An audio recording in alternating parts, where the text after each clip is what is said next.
اعوذ باللہ من الشیطان اللعین الرجیم بسم اللہ الرحمن الرحیم الحمد للہ الذی ہدانا لہذا وما كنا لنہتدی لولا ان ہدانا اللہ لقد جاءت رسل ربنا بالحق الصلاۃ والسلام والتحیۃ والاکرام علی رسول الثقلین محبوب رب المشرقین والمغربین امام القبلتین ولی الدارین جد الحسن والحسین بالقاسم محمد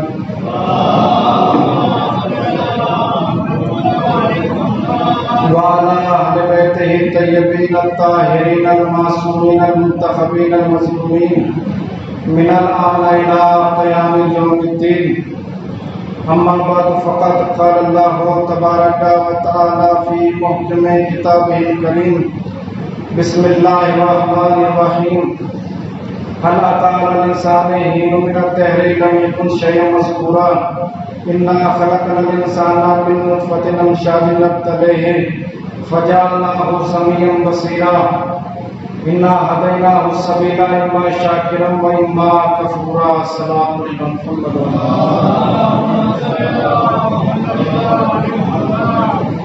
عزیزان کرام قدر اور برادران عزیز،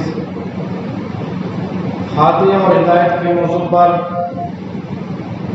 آپ حضرات کے سامنے قرآن مجید کے مشہور و معروف سورہ حلقہ جس کا نام سورہ انسان بھی ہے، اس کی مسلسل 3 آیتوں کو تلاوت کرنے کا شرف حاصل ہو رہا ہے، جس میں ارشاد رب العزت ہو رہا ہے کہ حل أتى على الإنسان حين من الدهر لم يكن شيئا مذكورا، کہ انسان کے اوپر ایک ایسا بھی وقت آیا کہ جب وہ لائق ذکر نہیں تھا، لائق تعظیم نہیں تھا، اور اس کے بعد ہم نے اس کو دیکھنے والا اور سننے والا قرار دیا، اور اس کے بعد ہم نے انسان کو ملتے جلتے نطفے سے پیدا کیا، اور ہم نے اس کو دیکھنے والا اور سننے والا قرار دیا، اور پھر ہم نے اس کو راہ ہدایت دکھا دی ہے. تو خداوند عالم نے ہدایت کا اور ہادی کا اور اپنے لیڈر کا انتظام کیا. خداوند عالم نے ہدایت بشریت کے لیے، انسان کی ہدایت کے لیے، انسان کو راہ راست دکھانے کے لیے انبیاء کو بھیجے. یعنی خدا نے بتایا کہ ایک سیدھا راستہ ہے، ایک نور والا راستہ ہے، ایک ظلمت والا راستہ ہے، ایک صحیح راستہ ہے، ایک غلط راستہ ہے. ابھی انسان کے اوپر اختیار ہے کہ وہ کون سے راستے کو اختیار کرتا ہے، اس لیے کہ اس نے ہادی کا انتظام کر دیا ہے. اب پتہ کیسے چلے کہ ہادی کون ہے اور لیڈر کون ہے؟ اس نے ہدایت کا انتظام کیسے کیا اور اس نے ہدایت کو کتنے حصوں میں تقسیم کیا. تو خدا عالم نے ہدایت کے لیے انسان کو بھیجا، لیکن سب سے پہلے اس نے ہادی کو بھیجا. ہدایت دینے والوں کو پہلے بھیجا اور ہدایت لینے والوں کو بعد میں بھیجا. کیوں؟ اس لیے تاکہ کل قیامت کے روز کوئی بھی انسان یہ شکوہ نہ کر سکے کہ پروردگار تو نے ہماری ہدایت کا انتظام نہیں کیا، تجھے پہلے ہادی کو بھیجنا چاہیے تھا، اس کے بعد ہمیں بھیجنا چاہیے تھا.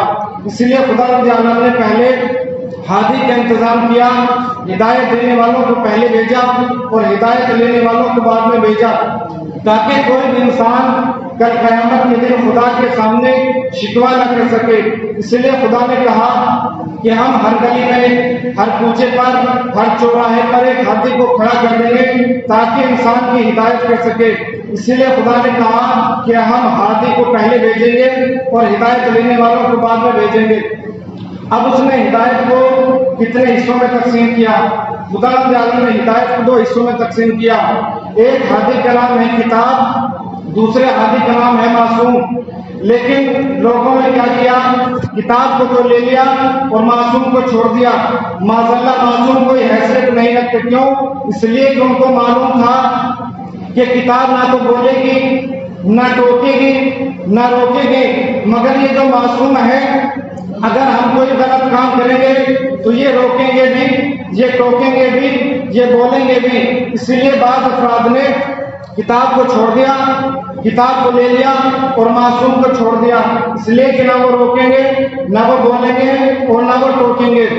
تو پتہ یہ چلا کہ ہمیشہ آپ حضرات نے دیکھا ہوگا کہ کتب 4 ہیں، توریت ہے، زبور ہے، انجیل ہے، قرآن ہے۔ توریت حضرت موسیٰ پر نازل ہوئی، زبور حضرت داؤد پر نازل ہوئی، انجیل حضرت عیسیٰ پر نازل ہوئی اور قرآن ہمارے آخری نبی پر نازل ہوا۔ تو آپ حضرات نے دیکھا کہ کتاب معصوم تو بغیر کتاب کے آئے، 1,24,000 انبیاء اس کائنات میں آئے ہدایت دینے کے لیے، لیکن کوئی کتاب بغیر معصوم کے نہیں آئی۔ تو اس کا مطلب یہ ہے کہ کتاب محتاج معصوم ہے، معصوم محتاج کتاب نہیں ہے۔ کتاب محتاج معصوم ہے، معصوم محتاج کتاب نہیں ہے۔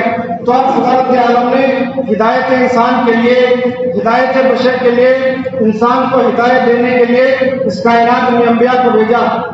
تو سب سے پہلے اس نے جو ہدایت کا انتظام کیا، ہماری ہدایت کے لیے اس نے حضرت آدم علیہ السلام کو اس کائنات میں بھیجا۔ کیسے بھیجا؟ اس نے فرشتوں کے درمیان اعلان کیا کہ میں ایک بشر بنانے والا ہوں۔ جیسے ہی سنا فرشتوں نے، کہا پروردگار کیا ایسے کو خلیفہ بنائے گا جو زمین پر جانے کے بعد خونریزی برپا کرے گا؟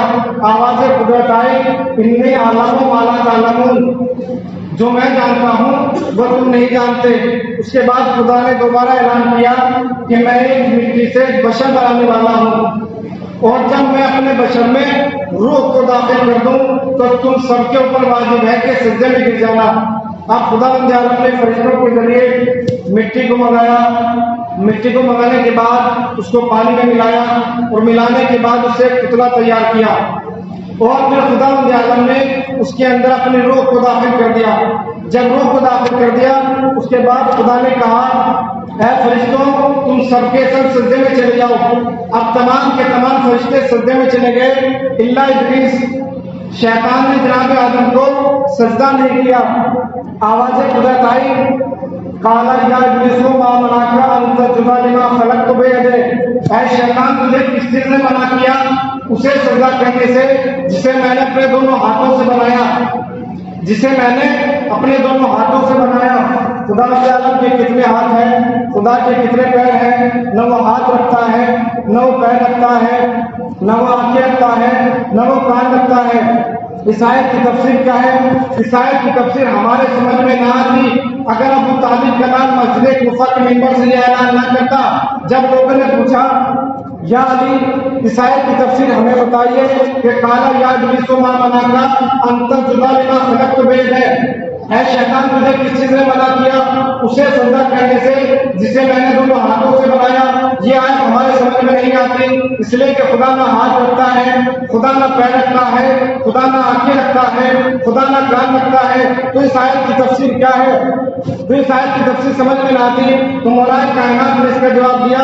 مولا کائنات نے اپنے دونوں ہاتھوں کو اٹھایا اور اٹھانے کے بعد اپنے سینے پر مارا اور مارنے کے بعد کہا کہ اس خدا کا لاکھ لاکھ شکر ہے کہ جس نے مجھ علی کو یہ سعادت نصیب فرمائی کہ میرے ان دونوں ہاتھوں سے آدم کی مٹی کا خمیر گوندا گیا، میرے ان دونوں ہاتھوں سے آدم کی مٹی کا خمیر گوندا گیا۔ صلوات پڑھیں محمد والے، میرے ان دونوں ہاتھوں سے آدم کی مٹی کا خمیر گوندا گیا۔ تو پتہ چلا کہ مولا کائنات کے ہاتھوں سے جناب آدم کی مٹی کا خمیر گوندا گیا۔ اس کے بعد جب خدا نے اعلان کیا تھا کہ میں زمین پر خلیفہ بنانے والا ہوں، میں زمین پر بشر بھیجنے والا ہوں، لیکن ابھی تک خدا نے نام بیان نہیں کیا، ابھی تک جناب آدم علیہ السلام کو نام نہیں دیا۔ تو نام کب ملا؟ نام اس وقت ملا کہ جب خدا نے جناب آدم سے کہا اے میرے بشر اور اے میرے خلیفہ۔ خلیفہ پوسٹ کا نام ہوتا ہے، اسم کا نام نہیں ہوتا۔ خلیفہ ایک بشر ہوتا ہے جو نام نہیں ہوتا۔ تو خدا نے کہا اے میرے بشر اور اے میرے خلیفہ ان فرشتوں کو ان کے نام بتاؤ۔ اب جناب آدم نے کہا پروردگار اللہم انت محمود ھذا محمد، انت اعلی ھذا علی، انت فاطر ھذہ فاطمہ، انتا محسن ھذا حسین، انتا قدیم الاحسان ھذا حسین، پروردگار تو محمود ہے یہ محمد ہے، تو اعلیٰ ہے یہ علی ہے، تو فاطر ہے یہ فاطمہ ہے، تو محسن ہے یہ حسن ہے، تو قدیم الاحسان ہے یہ حسین ہے۔ بس جیسے جناب آدم علیہ السلام کی زبان پر پنجتن کے نام آئے، جیسے ہی جناب آدم علیہ السلام کی زبان پر پنجتن کے نام آئے، ایک مرتبہ خدا نے آواز دی اس جدول آدم اب کرو آدم کو سجدہ۔ تو ہم یہی تو بتا دینا چاہتے ہیں دنیا والوں کو کہ جب بغیر پنجتن کے تم سب کا باپ آدم نہ بن سکا تو بغیر پنجتن کے کوئی آدمی کیسے بن سکتا ہے؟ محمد والے محمد جب پنجتن کے بغیر تم سب کا باپ آدم نہ بن سکا تو بغیر پنجتن کے کوئی آدمی کیسے بن سکتا ہے؟ تو خدا نے ہدایت کا انتظام ایسے کیا کہ سب سے پہلے جناب آدم علیہ السلام کو اس کائنات میں ہدایت کے لیے بھیجا، اور پھر اس نے ہدایت کے لیے جناب نوح کو اس کائنات میں بھیجا، اور مسلسل یہ سلسلہ چلتا رہا یہاں تک کہ مولا کائنات حضرت علی علیہ السلام کی صلوات مولا کائنات کی ولادت خانہ کعبہ میں ہوئی۔ تو جناب فاطمہ بنت اسد مولا کائنات کو لے کر آئی، اور آنے کے بعد ان کو ایک کپڑے میں لپیٹا، اور لپیٹنے کے بعد مولا کائنات کے ہاتھوں کو باندھ دیا۔ جب مولا کائنات کے ہاتھوں کو باندھ دیا جناب فاطمہ بنت اسد نے، تو ایک مرتبہ مولا کائنات نے ایک انگڑائی لی اور وہ تمام بند ٹوٹ گئے۔ اس کے بعد دوبارہ جناب فاطمہ بنت اسد نے مولا کائنات کے ہاتھوں کو باندھا، پھر مولا کائنات نے انگڑائی لی، اس کے بعد پھر بند ٹوٹ گئے۔ جب تیسری مرتبہ جناب فاطمہ بنت اسد نے مولا کائنات کے ہاتھوں کو باندھا اور ایک مرتبہ مولا کائنات نے انگڑائی لی تو بند تمام کے تمام ٹوٹ گئے۔ تو ایک مرتبہ مولا کائنات نے جناب فاطمہ بنت اسد کے چہرے کی طرف دیکھا اور دیکھنے کے بعد کہا، اے والدہ گرامی، یہ ہاتھ ید اللہ ہے، جو ہاتھ ید اللہ ہوتے ہیں جن میں اللہ کی طاقت ہوتی ہے، انہیں کوئی باندھ نہیں سکتا۔ صلوات پڑھیں محمد والے محمد۔ جن ہاتھوں میں اللہ کی دی ہوئی طاقت ہوتی ہے، جو ہاتھ ید اللہ ہوتے ہیں، قدرت اللہ ہوتے ہیں، انہیں کوئی باندھ نہیں سکتا۔ یہی تو وجہ تھی کہ جب پیغمبر اسلام گھر سے باہر جاتے تھے اور کفار کے بچے پیغمبر اسلام پر کنکریاں پھینکتے تھے اور آپ کو کنکریاں باندھ دیتے تھے، اور پیغمبر اسلام جب گھر میں آتے تھے تو ایک مرتبہ مولا کائنات نے کیا دیکھا کہ پیغمبر اسلام کے جسم مطہر پر کچھ نشانات بنے ہوئے ہیں۔ تو پیغمبر اسلام سے مولا کائنات نے پوچھا کہ یا رسول اللہ، یہ آپ کے جسم مبارک پر نشانات کیسے ہیں؟ تو پیغمبر اسلام نے کہا، یا علی، کفار خود تو باہر آتے نہیں ہیں، اپنے بچوں کو بھیجتے ہیں تاکہ وہ میرے اوپر پتھر برسائیں۔ تو مولا کائنات نے کہا کہ یا رسول اللہ، کل سے جب آپ باہر جائیں تو اکیلے نہ جائیں، مجھے اپنے ساتھ لے کر جائیں۔ اب اگلے روز پیغمبر اسلام گھر سے باہر نکلے، مولا کائنات کو ساتھ لیا۔ اب جیسے ہی کفار کے بچوں نے پیغمبر اسلام کو آتے ہوئے دیکھا اور ان کے ساتھ مولا کائنات کو آتے ہوئے دیکھا تو پہلے تو کچھ ڈرے، لیکن ہمت کر کے ایک مرتبہ آگے بڑھے، اور آگے بڑھنے کے بعد پیغمبر اسلام پر پتھر برسانا چاہتے تھے کہ مولا کائنات آگے بڑھے۔ آگے بڑھنے کے بعد جس کا ہاتھ پکڑا اس کا ہاتھ توڑ دیا، جس کا پیر پکڑا اس کا پیر توڑ دیا، کسی کے سر کو دیوار سے ٹکرایا۔ اب یہ بچے اپنے گھروں میں پہنچنے کے بعد اپنے والدین سے بیان کیا، اور اس کے بعد انہوں نے کچھ نہ کر سکے کیونکہ جناب ابو طالب علیہ السلام اس وقت کوفے کے بادشاہ تھے، اسی لیے انہوں نے کچھ نہ کر سکے۔ تو اس واقعے کے بعد مولا کائنات میں ایک لقب پڑ گیا خزیم، عربی زبان میں اسے خزیم کہتے ہیں۔ خزیم کے معنی ہے ہڈی پسلی توڑ دینے والا، خزیم کے معنی ہے ہڈی پسلی توڑ دینے والا۔ یہی تو وجہ تھی کہ جب جنگ احد میں طلحہ بن ابی طلحہ مولا کائنات کے مقابل میں آیا اور اس نے پوچھا کہ میرے مقابل میں کون آیا ہے، تو اس کو بتایا گیا کہ تمہارے مقابلے میں حیدر کرار آئے ہیں، تمہارے مقابلے میں حیدر کرار آئے ہیں۔ تو ایک مرتبہ طلحہ نے آگے بڑھ کے مولا کائنات سے کہا کہ اے خزیم، میں نہ سمجھتا تھا کہ تم میرے مقابلے میں آؤ گے، تو اس کا مطلب یہ ہے طلحہ نے مولا کائنات کو اسی بچپن والے لقب سے یاد کیا، طلحہ نے مولا کائنات کو اسی بچپن والے لقب سے یاد کیا۔ اس کا مطلب یہ ہے کہ کفار کے بچوں کے ساتھ طلحہ بھی اپنی ہڈی تسلیم چکا چکا تھا۔ ایک سوال پڑھے محمد والا،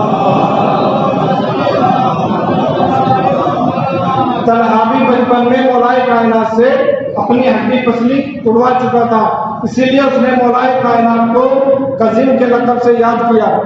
یہی تو وجہ تھی کہ مولا کائنات علی علیہ السلام فرماتے ہیں کہ اگر کوئی شخص خانہ کعبہ کے 7 چکر لگائے تو خدا عالم اس کے 60,000 نیکیوں میں اضافہ کر دیتا ہے، 60,000 گناہ اس کے معاف کر دیتا ہے اور 60,000 درجات اس کے بلند کر دیتا ہے۔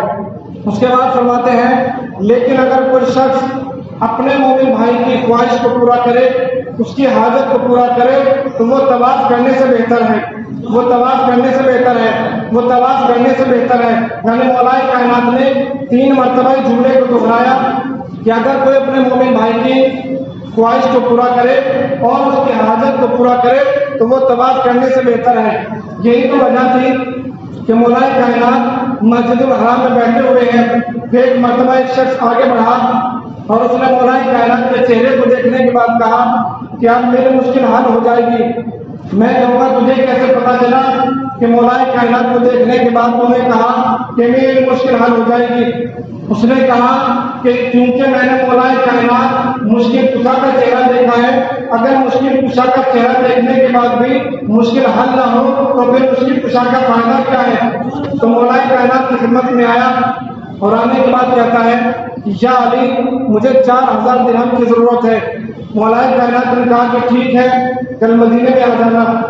اب اگلے روز وہ مدینے میں آیا اور آنے کے بعد اس نے سوال کیا کہ کیا مجھے کوئی علی کا گھر بتا سکتا ہے؟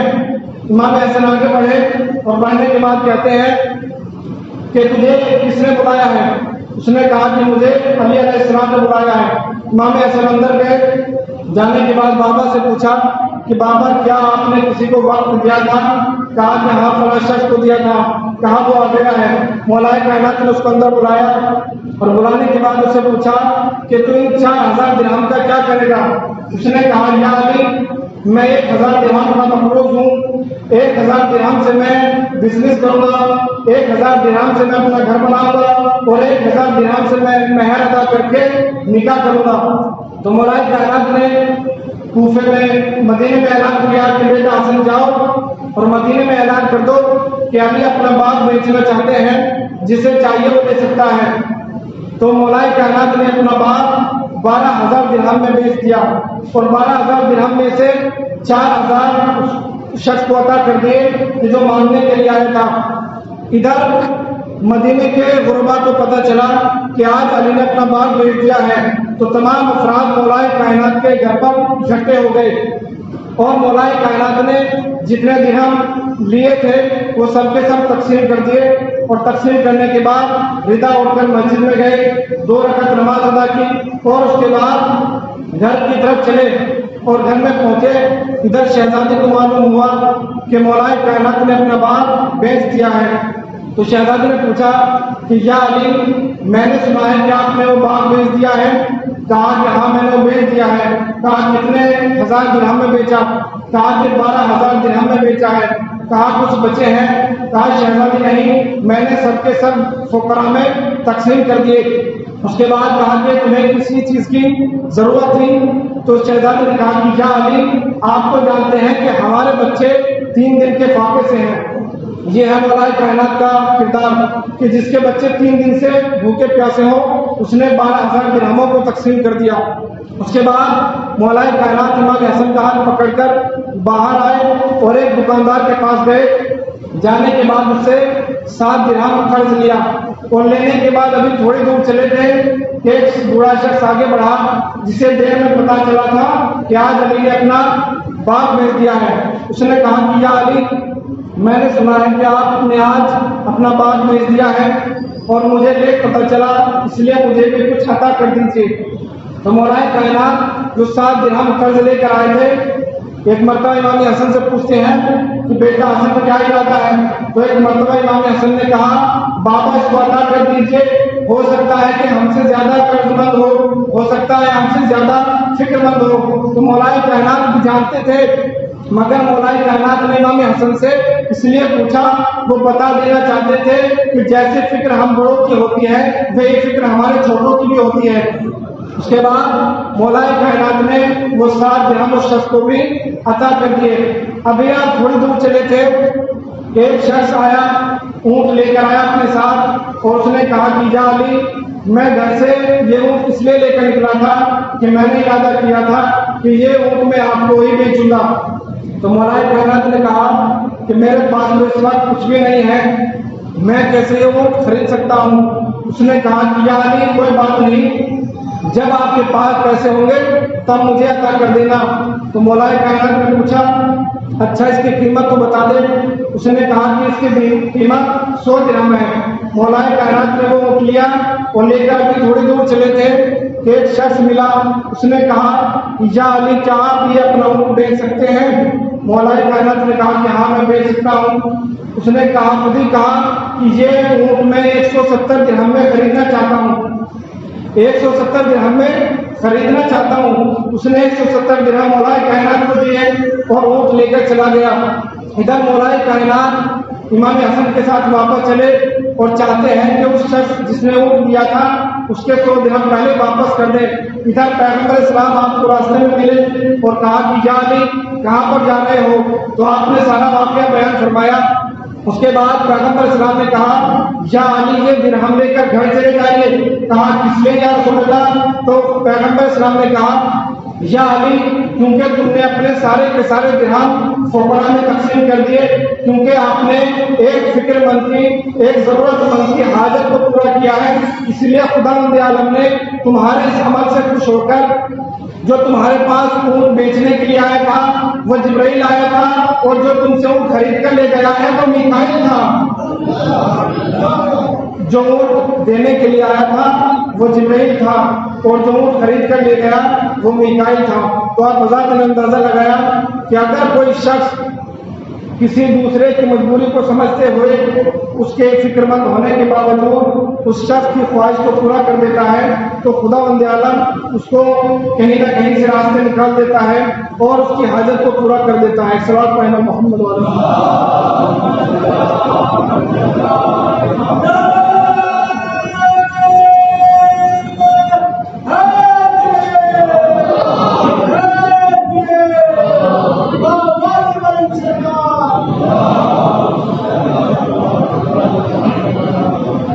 تو یہ ہے مولائے کائنات کا کرم کہ جو آپ مذہب نے انجام دیا ہے، اور یہ وہی کرتے ہیں جو یہ کہتے ہوئے بیان فرماتے ہیں۔ اسی لیے فرش ادا کی اہمیت کیا ہے؟ آپ جس فرش ادا پر بیٹھے ہوئے ہیں اس کی عظمت اور اس کی بلندی اور اس کا وقار کیا ہے؟ آپ تاریخ اسلام کا جائزہ لیں تو میں یہ بات بیان کر سکتا ہوں کہ آپ دنیا کی تمام چیزیں اٹھا کر دیکھ لیجئے، ہر چیز کوئی نہ کوئی نسبت کی وجہ سے محترم ہے۔ خداوند عالم نے جناب آدم کو اس کائنات میں بھیجا تو آپ کی ایک عظمت ہے، آپ کو خداوند عالم نے انتخاب کیا اور آپ کو سلیکٹ کیا۔ ہم نے سوال کیا کہ جناب آدم محترم کیوں ہیں؟ تو جواب ملا کیونکہ جناب آدم معصوم ہے، جناب آدم ایک نبی ہے، اسی وجہ سے جناب آدم محترم ہے۔ جناب نوح محترم کیوں ہے؟ کہا کہ آپ بھی اللہ کے نبی ہیں۔ جناب ابراہیم محترم کیوں ہے؟ تو جواب ملا کیونکہ وہ دوست ہیں۔ ہم نے سوال کیا کہ دوست اور بھی دنیا میں بہت ہوتے ہیں، تو جواب ملا کیونکہ وہ اللہ کے دوست ہیں، اسی وجہ سے محترم ہیں۔ جناب موسیٰ محترم ہیں، اللہ کے نبی ہیں۔ ہاں بذات نے دیکھا ہوگا اس کائنات میں بڑی حسین بلڈنگیں ہیں، بڑی بڑی بلڈنگیں ہیں، لیکن وہ محترم نہیں ہے۔ اگر کوئی محترم ہے تو صرف خانہ کعبہ محترم ہے۔ تو جواب ملا کہ خانہ کعبہ محترم کیوں ہے؟ تو جواب ملا خانہ کعبہ کیونکہ اللہ کا گھر ہے تو اللہ کی نسبت سے وہ محترم جانا جاتا ہے، اللہ کی نسبت سے وہ محترم جانا جاتا ہے۔ اس پوری کائنات میں بڑے بڑے شہر ہیں لیکن کوئی شہر معتبر نہیں ہے، کوئی شہر قابل تعظیم نہیں ہے۔ اگر کوئی شہر قابل تعظیم ہے تو وہ مکہ معظمہ ہے۔ ہم نے سوال کیا کہ مکہ معظمہ کس لیے محترم ہے؟ تو جواب ملا کیونکہ مکہ اللہ کا شہر ہے، اس نسبت سے وہ محترم ہے۔ تو ہم نے سوال کیا کہ اس کائنات میں ایران کے اندر تو بہت سارے شہر ہیں، یہ مشہد مقدس ہی محترم کیوں ہے؟ تو جواب ملا کیونکہ وہاں پر ہمارے آخری امام آرام کر رہے ہیں، اس لیے مشہد مقدس محترم ہے۔ ہم نے سوال کیا کہ ایران کے اندر تو اور بھی بہت سارے شہر ہیں، یہ قم المقدسہ محترم کیوں ہے؟ تو جواب ملا کیونکہ وہاں پر جناب فاطمہ معصومہ قم آرام کر رہی ہیں، اس لیے وہ محترم ہے۔ ہم نے سوال کیا کہ عراق کے اندر تو بہت سارے شہر ہیں، یہ نجف اشرف ہی محترم کیوں ہے؟ تو جواب ملا کیونکہ وہاں پر مولائے کائنات آرام کر رہے ہیں، اس وجہ سے وہ محترم بن گیا ہے۔ ہم نے سوال کیا کہ عراق کے اندر تو بہت سارے شہر ہیں، یہ قاظمین ہی محترم کیوں ہے؟ تو ہم نے جواب دیا کیونکہ وہاں پر ہمارے 7ویں امام اور 9ویں امام آرام کر رہے ہیں، اس لیے وہ محترم ہے۔ ہم نے سوال کیا کہ عراق کے اندر تو اور بھی بہت سارے شہر ہیں، یہ سامرا ہی محترم کیوں ہے؟ تو ہم نے جواب دیا کیونکہ سامرا میں ہمارے 10ویں امام اور 11ویں امام آرام کر رہے ہیں، اس لیے وہ محترم ہے۔ پھر ہم نے سوال کیا کہ عراق کے اندر تو اور بھی بہت سارے شہر ہیں، یہ کربلا کا صحرا ہی محترم کیوں بن گیا؟ تو ہم نے جواب دیا کیونکہ وہاں پر امام حسین علیہ السلام نے اپنے قدم رکھ دیے تھے، تو نسبت پائے حسین کی وجہ سے کربلا نہ رہی بلکہ کربلا محلہ بن گئی، کربلا محلہ نہ بن گئی۔ تو ہمیں پتا چلا کہ ان میں سے اگر کوئی بھی ایک شخص جس جگہ پر اپنے قدم رکھ دیتا ہے تو وہ جگہ لائق کی تعظیم بن جاتی ہے، وہ جگہ لائق کی تعظیم بن جاتی ہے، وہ جگہ لائق کی تعریف ہو جاتی ہے۔ تو پتا چلا ان میں سے ایک شخص جہاں پر چلا جائے وہ جگہ محترم ہو جاتی ہے۔ تو مکے میں کس کے قدم آئے؟ کہاں فقط رسول کے۔ مدینے میں کس کے قدم آئے؟ کہاں فقط رسول کے۔ نجف میں کس کے قدم آئے؟ کہاں فقط علی کے۔ قاظمین میں کس کے قدم آئے؟ کہاں امام کاظم کے۔ کربلا میں کس کے قدم آئے؟ کہاں فقط حسین کے۔ تو یہ بات ہمیں معلوم چل گئی کہ ان میں سے اگر کوئی ایک شخص بھی جس جگہ پر اپنے قدم رکھ دیتا ہے وہ جگہ محترم ہو جاتی ہے۔ تو کعبے میں کتنے قدم آئے؟ کہاں فقط علی کے قدم آئے۔ نجف میں کس کے قدم آئے؟ کہاں فقط علی کے قدم آئے۔ کربلا میں کس کے قدم آئے؟ کہاں فقط حسین کے قدم آئے۔ تو پتا چلا ان میں سے اگر کوئی ایک بھی جس جگہ اپنے قدم رکھ دیتا ہے وہ جگہ بلند ہو جاتی ہے۔ تو جس فرش ازر پر آپ بیٹھے ہوئے ہیں یہاں رسول کے قدم بھی آتے ہیں، یہاں علی کے قدم بھی آتے ہیں، یہاں فاطمہ زہرا کے قدم بھی آتے ہیں، یہاں حسن کے قدم بھی آتے ہیں، یہاں حسین کے قدم بھی آتے ہیں۔ تو یہ فرش ازر کتنی اہمیت کی حامل ہے۔ اس سوال پر محمد یہ فرش ازر کتنی اہمیت کی حامل ہے کہ یہاں پر پنجے تن کے قدم آتے ہیں۔ اب کوئی شخص سوال کرے کہ کیا مکہ پہلے محترم نہیں تھا؟ کیا نجف پہلے محترم نہیں تھا؟ کیا کربلا پہلے محترم نہیں تھی؟ کیا قاظمین پہلے محترم نہیں تھا؟ کیا سمارا پہلے محترم نہیں تھا؟ ہم نے کہا کہ چاہے آپ کچھ بھی کریں دونوں نسبتوں سے احترام ہی احترام نظر آتا ہے۔ کہا کس لیے؟ کہا یا تو یہ بات مان لیجیے کہ اہل بیت جہاں چلے جاتے ہیں وہ جگہ بلند ہو جاتی ہے، یا پھر یہ مان لیجیے کہ یہ قدم ہی وہاں رکھتے ہیں جو جگہ بلند ہوتی ہے، یہ قدم ہی وہاں رکھتے ہیں جو جگہ بلند ہوتی ہے۔ اس بات پر محمد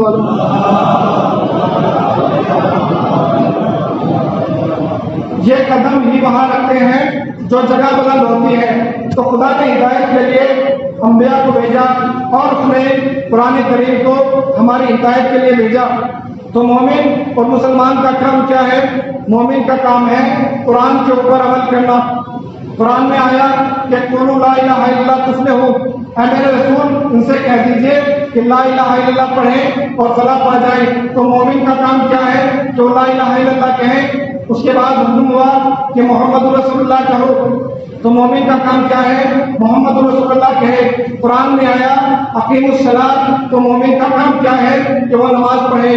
قرآن میں آیا روزے رکھو، تو مومن کا کام کیا ہے کہ وہ روزے رکھے۔ قرآن میں آیا کہ حج کرو، مومن کا کام کیا ہے وہ حج کرے۔ قرآن میں آیا زکوٰۃ ادا کرو، مومن کا کام کیا ہے وہ زکوٰۃ ادا کرے۔ قرآن میں آیا خمس ادا کرو، مومن کا کام کیا ہے وہ خمس ادا کرے۔ تو ایک بات تو پتہ چل گئی کہ جو قرآن میں موجود ہے انسان اس کے اوپر عمل کرے تو اسے مسلمان کہا جاتا ہے، یعنی جو قرآن کی آیتیں نازل ہونے کے بعد عمل کرے اسے مسلمان کہا جاتا ہے، اسے مومن کہا جاتا ہے۔ لیکن اگر کوئی قرآن پڑھ کے جھوٹ بولے تو اسے منافق کہا جاتا ہے، جو قرآن پڑھ کے جھوٹ بولے اسے کافر کہا جاتا ہے، اسے منافق کہا جاتا ہے۔ تو یہ ہے کہ جو انسان قرآن کی آیتوں کے نازل ہونے کے بعد اس پر عمل کرے وہ مسلمان ہوتا ہے، وہ مومن ہوتا ہے۔ لیکن اگر جس کے عمل کے نتیجے میں قرآن نازل ہوتا ہے اسے علی کہا جاتا ہے۔ آپ کہیں گے دلیل کیا ہے آپ کے پاس کہ علی کے عمل کے نتیجے میں قرآن نازل ہوتا ہے؟ تو میں قرآن کی آیت سے اس کو واضح کر دیتا ہوں۔ قرآن میں آیت نازل ہوئی انما ولیکم اللہ ورسولہ والذین آمنوا الذین یقیمون الصلاۃ ویؤتون الزکاۃ وہم راکعون۔ بے شک اللہ ولی ہے، اس کا رسول ولی ہے، اور وہ ولی ہے کہ جو حالت رکوع میں زکات دیتے ہیں۔ تو میں آپ سے پوچھنا چاہتا ہوں کہ علی نے حالت رکوع میں انگوٹھی پہلے دی یا آیت پہلے نازل ہوئی؟ تو آپ جواب دیں گے کہ پہلے مولا کائنات نے حالت رکوع میں انگوٹھی دی ہے، آیت بعد میں نازل ہوئی۔ اب دوسری آیت پڑھیے انما یرید اللہ لیذھب عنکم الرجس اہل البیت ویطہرکم تطہیرا۔ بے شک اللہ کا ارادہ یہ ہے کہ تم اہل بیت سے رجس کو دور رکھے۔ میں آپ خدا سے سوال کرنا چاہتا ہوں کہ اہل بیت چادر تطہیر میں پہلے گئے یا آیت پہلے نازل ہوئی؟ تو آپ جواب دیں گے کہ نہیں، اہل بیت چادر تطہیر میں پہلے گئے، آیت بعد میں نازل ہوئی۔ پھر دوسری آیت پڑھیے وَيَقُولُ الَّذِينَ كَفَرُوا لَسْتَ مُرْسَلًا قُلْ كَفَىٰ بِاللَّهِ شَهِيدًا بَيْنِي وَبَيْنَكُمْ وَمَنْ عِندَهُ عِلْمُ الْكِتَابِ۔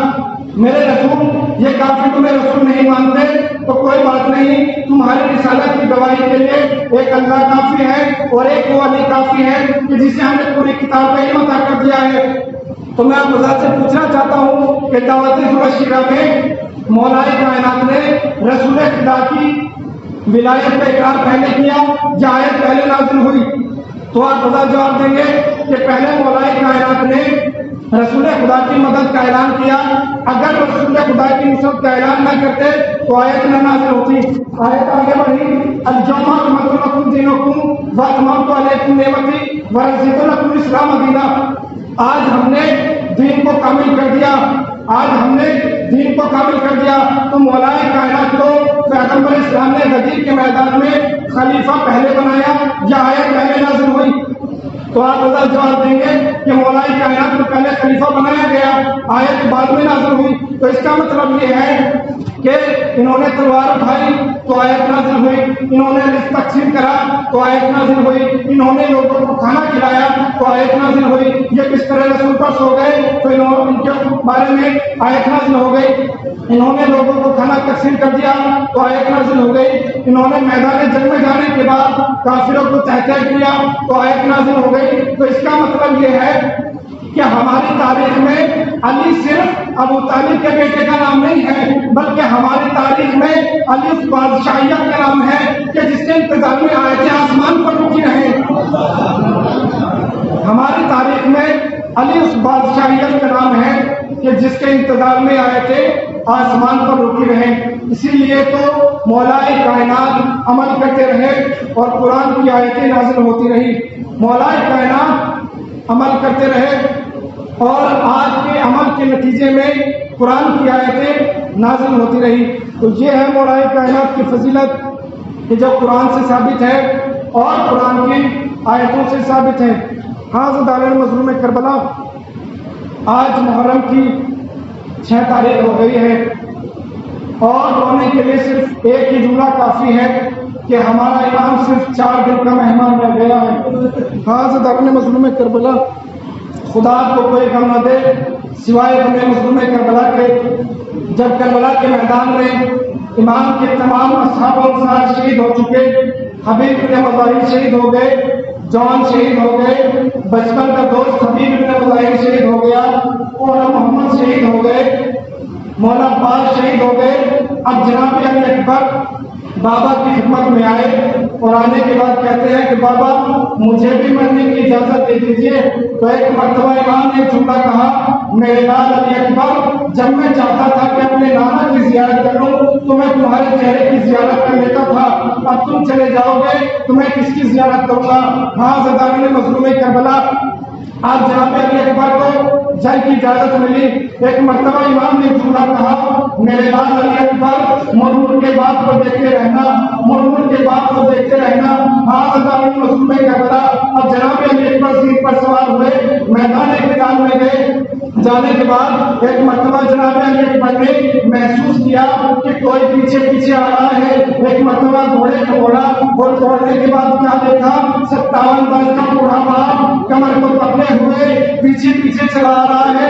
ایک مرتبہ جناب علی اکبر نے کہا، بابا آپ نے تو مجھے رخصت کر دیا تھا، یہ پیچھے آنے کا سبب کیا ہے؟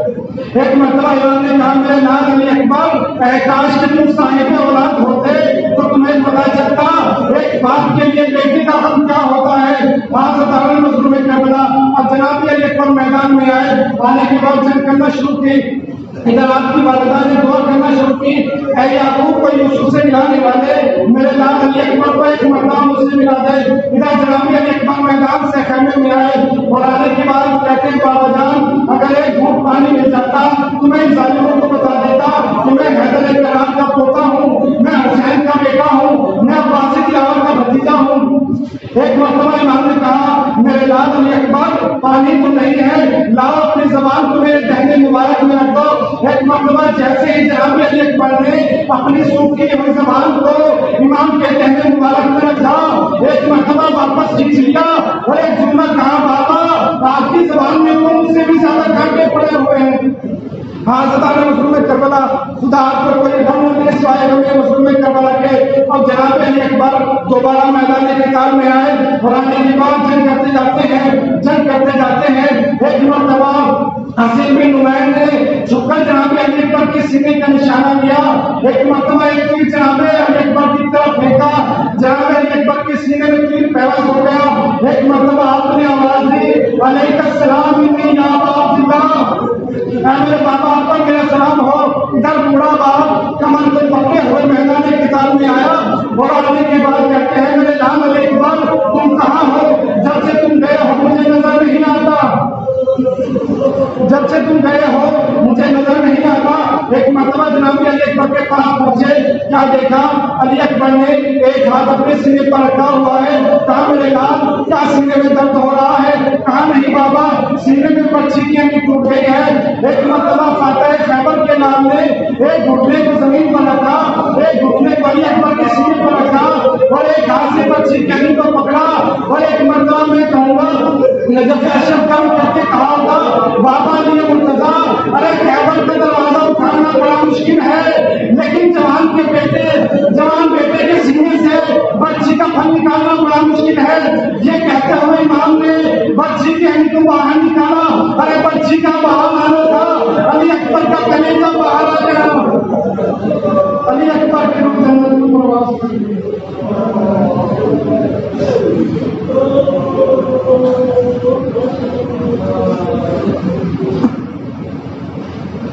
اللہ رحمۃ اللہ علیہ قوم الظالمین، انا للہ و انا الیہ راجعون۔